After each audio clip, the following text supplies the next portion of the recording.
A gente faz isso pra vender uma parada pro Thiago. A gente sente, cara... Não, vocês são o ridículos fazendo isso, cara. O Thiago vai questionar disso e disso. Como a gente consegue bater esse argumento?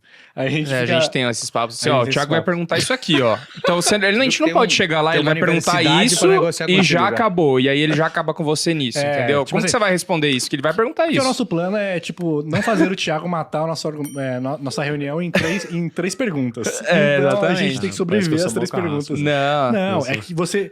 O bom do Thiago é que ele sabe as técnicas e quando a gente usa contra ele, ele sabe que a gente tá usando. O foda é que ele sempre tem que fazer um 5 contra 1, né? Porque ele tem muito mais conhecimento, a gente sempre tem que fazer um brainstorm, uma mentoria antes aqui junto pra fazer a reunião. Cara, mas sabe qual que é o negócio? É usar âncora. Eu vou dar mais um artifício pra vocês usarem contra mim, então. Tá bom, legal. E os vendedores podem usar. Que é o seguinte, é você usar a âncora. A âncora é muito importante numa negociação ou numa venda. Igual o Bush falou de você ter uma margem, você ter uma rota. Imagina que você quer vender uma bicicleta e do outro lado alguém quer comprar uma bicicleta. Tá perfeito. Então, assim, ambos querem a mesma coisa.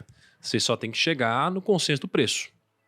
Imagina que você pega e você vende... O Bush tem uma história que ele conta, né? Imagina que você vende uma bicicleta por R$2.000. Aí o cara pega e fala, fechado, ele comprou. Aí você achou que isso não baita negócio. Aí depois você descobre que o cara estaria disposto a pagar até R$10.000 por aquela bicicleta. Ah, eu fiz um negócio assim recente. Não é? Você, nossa, olha aqui, otário. De publicidade, assim, que você fica, puto. Né? O tempo todo. Então, quanto que tá? Aí você fala, tá R$50.000. Aí ele, fechado. Aí você fala, nossa, fechamos 50 pau. Pô, deve ter fechado 500 pau. Né? Então, assim, esse tipo de coisa é louco. Então, a âncora é importante. Se você estiver na posição do vendedor ou do comprador, você tem que jogar a âncora do jeito certo e no lugar certo, com o maior espaço e margem de negociação possível. Se você é o comprador, você quer jogar a âncora o mais curta possível. Porque quanto que você quer pagar alguma coisa? Não quero pagar nada. Quanto menor, melhor, não é? Só que se eu falo assim, eu entro numa loja, eu falo, quanto que tá essa bicicleta? Ele vai me falar um preço. Se ele me falar, por exemplo, R$3.000, ele sabe que a âncora dele foi jogada nos R$3.000. Então vai ser de 3.000 para 0. Não é? Se eu sou comprador, eu entro na loja e falo, quanto é essa bicicleta? E ele fala assim, quanto você quer pagar? Ferrou, ele jogou pra mim. Então, se eu falar, eu quero pagar, cara, R$10.000, e às vezes ele estava disposto a vender por 3, ferrou. Então, se eu sou comprador, eu vou jogar a âncora o mais curto possível.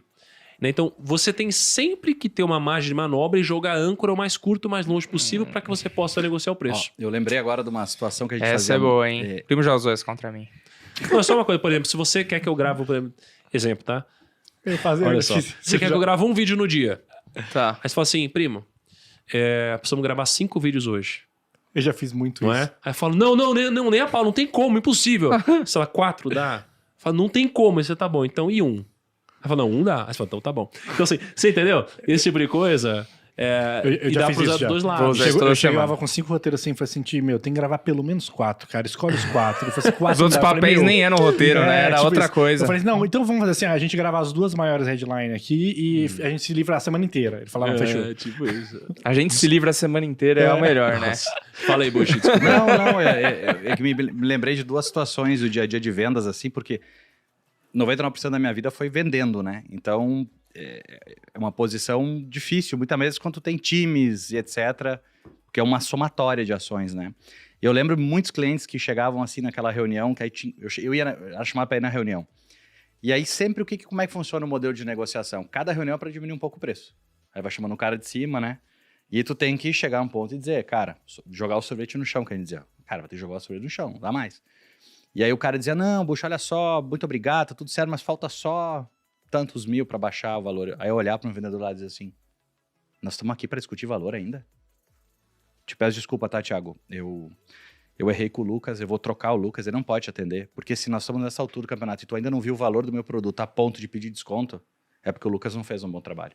Então eu vou trocar a pessoa pra te colocar. Nossa. Cara, mas eu acordava com o Lucas antes, porque senão o Lucas ia morrer, deu infarto. Né? O cara morre na hora, né? Ele cai duro mas na a reunião. natureza do outro lado mas... era... porque aí eu sentia se a pessoa ela precisava do dinheiro mesmo, tipo, era uma restrição corporativa, ou se era muito mais o papel do brasileiro, de tentar tirar vantagem. Entendeu? Cara, e ali se você faz isso comigo, eu compro o que você quiser com esse argumento. Já pensou? Não, e você quer defender que a gente atende bem, Eu entende? compro uma maré de 100 mil. Uma maré de 100 mil. E tem o segundo ponto que eu me recordei muito também de venda, é o seguinte, uma pergunta que pouca gente faz do medo da resposta é assim, com exceção do preço, tu já tem as informações necessárias para tomar decisão agora pela minha empresa ou pelo meu produto? Com exceção do preço, estamos acordados, porque, cara, é só preço. O problema é que quando a gente não tem coragem de embretar, afunilar a negociação, sempre vai deixando as coisas abertas, tu nunca encerra uma negociação. Então, o preço normalmente é uma coisa que fica na mesa. Então, se eu sei que é só ele, não tem mais desculpa o cara dizer o teu contrato, o teu produto. Não, eu sou o melhor realmente e tal. E aí tu também ganha autonomia no preço. Porque se é só o preço, quer dizer que eu sou o melhor. Então, é uma coisa que o pessoal usa pouco por medo. Porque o maior problema de vendas é que tu tem que motivar o vendedor a ponto dele acordar mais cedo e dormir mais tarde querer vender, mas não tão forte a ponto dele estar desesperado e não ter segurança numa venda. Esse é o... Não, mas isso é a questão do timing também, porque se você joga essa do preço no momento errado, não, aí ferrou, você jogou tudo pro ar. Diferente. A gente, no nosso time de vendas, quando ele vendia Finclass, por exemplo, né, mais pro final da venda, né, a gente falava duas coisas, a gente fazia duas perguntas, né? A primeira era assim, cara, tirando o preço, deixando o preço de lado, você seria nosso aluno na Finclass? Era exatamente isso. Aí ele falava sim. Só que lá atrás, lá no começo, né, a gente perguntava, nossa, como que é? Lá atrás a gente se blindava já para saber se ele tinha dinheiro. E geralmente ele dizia que sim, né? Então, beleza, a gente falava o seguinte, a gente perguntava para ele de uma forma consultiva e quando a gente descobria qual era a dor dele, por exemplo, putz, cara, eu não tô seguro com a minha carteira de investimentos, ou então, cara, eu não sei onde investir, ou então eu quero escolher um produto melhor, não sei o que lá. A gente fala assim, cara, quanto que valeria para você conseguir resolver esse problema? E ele dá um valor, entendeu? Aí você fala, poxa, você teria condições de investir esse valor para resolver esse problema? Sim. Aí a gente continuava o pitch. E aí no final a gente falava, tirando o preço, é isso aí. Só olhando pro produto, só olhando pra Finclass, você será um só aluno? Sim. E quando eu falava sim, a gente falava, bom, já que você me disse lá atrás que você estava disposto a investir esse valor, então aí ele já não tinha mais saída. Fudeu, o cara desliga. E assim, essa é a hora que você tem que desligar. Não, e assim, a gente tem várias objeções que os dados vão mostrando pra gente que elas existem. Então, por exemplo, na Finclass, putz, eu não sei se eu não tenho tempo. A gente já sabe que isso vai aparecer. Então lá atrás a gente já fala sobre isso. Não, e sabe que a gente desenvolveu uma metodologia onde você, mesmo sem tempo, se você estiver disposto a investir 10 minutos por dia, você vai conseguir a transformação. Então eu perguntava, deixa eu perguntar uma coisa, você tem 10 minutos todo dia? Tenho. Porque é isso que é necessário para você se desenvolver com a Finclass. Então eu já sabia que lá na frente ele ia falar isso. Chega uma hora que eu deixava ele sem... Cara, ele não tinha mais objeção. Não tinha mais o que falar, não tinha como ter desculpinha. E como a gente sabe que as desculpinhas são sempre as mesmas, né? Então, o difícil é você treinar o vendedor, modelo de vendas, o cara fala tudo na hora certa, saber ouvir o cliente, ter consistência, dar o lead correto para ele ligar, pedir indicação. Então, isso aqui é a dificuldade. Legal. Mas, cara, pitch mas certo... é processo, concorda? É processo. Se eu sou falante, não falante, não importa. É o processo. Processo. Sirva o cliente, faça as perguntas na hora certa, gera valor... Eu tava escutando tu falar e fiquei pensando assim, caramba, quantos eu já não vi assim? Outra coisa que o vendedor erra, ele dá o preço e pergunta o que tu achou. Não tem que perguntar o que achou, já pergunta se tu quer pagar no cartão ou à vista.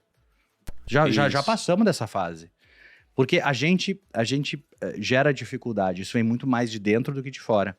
Porque eu fico pensando, se eu tivesse uma loja de rua ou loja de shopping, cara, se o cara entrou na minha loja, eu já tenho que comemorar.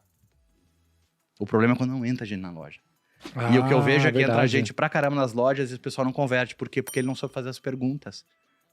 Entendeu? Uma pergunta não é o que tu quer, é para que tu quer, o que te trouxe até aqui.